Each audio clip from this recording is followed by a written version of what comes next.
Visualizar el futuro de la humanidad es una tarea muy ingrata. Casi nadie acierta. Sabemos que muy pocas personas o instituciones son realmente capaces de anticipar lo que va a pasar en el mundo. Mi invitado de hoy pertenece a este exclusivo club que podemos llamar historiadores del futuro. Les hablo de Francis Fukuyama. Hace 22 años anunció el final de la historia, una teoría expuesta en un libro con ese título que entonces creó mucha controversia. Su argumento central era que la tendencia dominante en el mundo era ir hacia la democracia y hacia la economía del mercado. Hoy, 2 décadas después, vemos que en efecto la democracia ha avanzado más que nunca. Claro que siguen habiendo dictaduras y que hay gobiernos socialistas que nacionalizan empresas y controlan la economía tanto como pueden, pero son cada vez menos. Pero Fukuyama no se ha quedado en estas teorías nada más. Ha publicado libros muy importantes, por ejemplo, sobre la confianza entre la gente y cómo la falta de confianza tiene un enorme problema y genera enormes problemas para los gobiernos y para la vida de sociedad. Y hace poco presentó un importantísimo ensayo actualizando sus ideas sobre la más probable evolución del Estado y del mercado. ¿Hacia dónde vamos? Fukuyama es sin duda uno de los más controvertidos y conocidos historiadores contemporáneos. Esta fue la conversación que tuve con él cuando coincidimos en una conferencia en Cartagena, Colombia. Miren. Hace 25 años usted escribió un artículo que resultó ser muy influyente. Usted lo tituló El fin de la historia. ¿Cómo es eso de que la historia termina, cuando la historia tiene fin?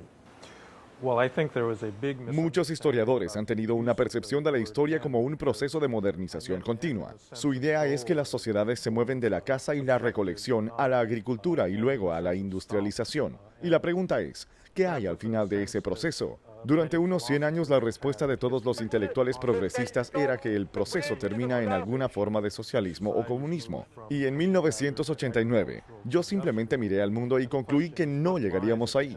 Parecía que el fin hacia el cual nos estamos moviendo era en realidad hacia algún tipo de democracia liberal y economía de mercado. Si la modernización realmente lleva a un fin, es ese, y no el socialismo.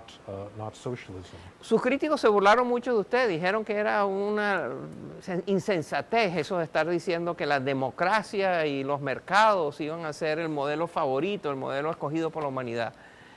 ¿Usted cree que sus críticos tenían razón?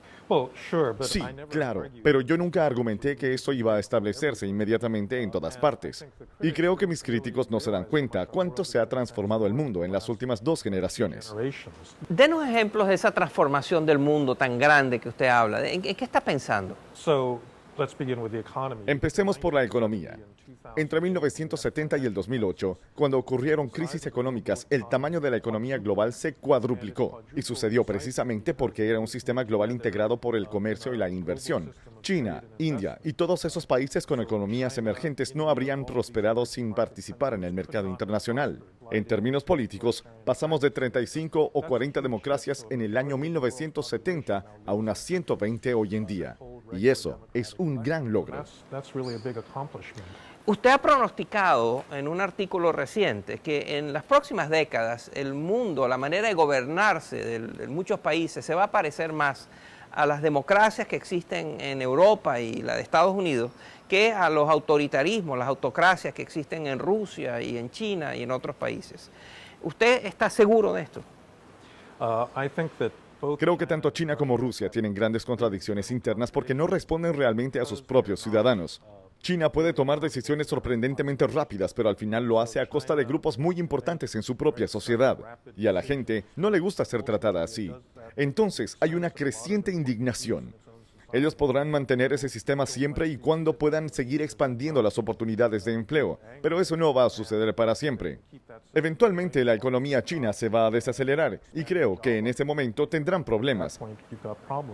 En el 2011 usted publicó otro libro que tuvo mucha influencia, Los orígenes del orden político, donde usted traza la historia de la política y de las instituciones desde la época muy primitivas del ser humano hasta la Revolución Francesa. Cuéntenos, ¿qué encontró?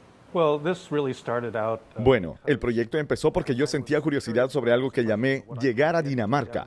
No quiero decir realmente el país de Dinamarca, sino un lugar idealizado que es democrático, próspero, con bajos niveles de corrupción y muy pacífico. Y por todo el mundo queremos convertir a países como Haití, Somalia o Afganistán en una versión de Dinamarca, pero no sabemos cómo lograrlo. Me pareció que parte del problema es que no entendemos cómo Dinamarca misma llegó a ser así. Entonces pensé que sería útil apreciar lo difícil que es llegar a tener instituciones modernas y lograr responder la pregunta ¿de dónde viene el Estado? ¿De dónde vienen la ley y el orden? Y ese es el proyecto en el cual he estado trabajando. Usted ha tenido un largo interés en América Latina, usted ha estudiado estos países, ha investigado, viaja con frecuencia a América Latina. ¿Cómo ve usted América Latina en el contexto de estos libros que usted ha escrito y este análisis que usted hace de dónde va a hacer, de la dirección a la que va el mundo? Creo que América Latina es un muy buen ejemplo de esto porque gran parte de la lucha latinoamericana en las últimas 2 generaciones ha sido una lucha por la democracia. Proteger al Estado de las dictaduras militares de los 60 y los 70 fue una lucha muy noble que ha sido exitosa. Y en una gran parte del continente la existencia de la democracia se puede dar por hecho. Lo que no se puede dar por hecho es tener un Estado que pueda realmente cumplir con sus funciones. En México, que ahora es democrático, el monopolio del PRI fue roto finalmente, pero no pueden proteger a sus ciudadanos de los narcotraficantes. Brasil, un país económicamente muy exitoso, tiene muchas dificultades dándole infraestructura básica a sus ciudadanos. Y en América Latina usted ha escrito mucho, ha documentado las nefastas consecuencias que tiene la politización de las instituciones públicas. Organizaciones públicas que deberían estar más allá de los conflictos partidistas, pero que en América Latina forman parte y son capturadas por ese conflicto y funcionan peor por eso. Usted tiene un muy buen ejemplo que tiene que ver con las policías. Cuéntenos. Esa es una excelente comparación. En México hay un sistema político clientelar, donde la Constitución no permite la reelección de alcaldes. Entonces, cada vez que se elige un alcalde nuevo, la fuerza policial es renovada. Eso quiere decir que los policías que enfrentan a los narcotraficantes no son profesionales. Están muy mal pagados y mal entrenados. Los problemas que esto ocasiona a México contrastan con la experiencia de Colombia. Para controlar los niveles de violencia, Colombia profesionalizó la policía. Se creó una policía nacional más efectiva, mejor pagada y mejor entrenada.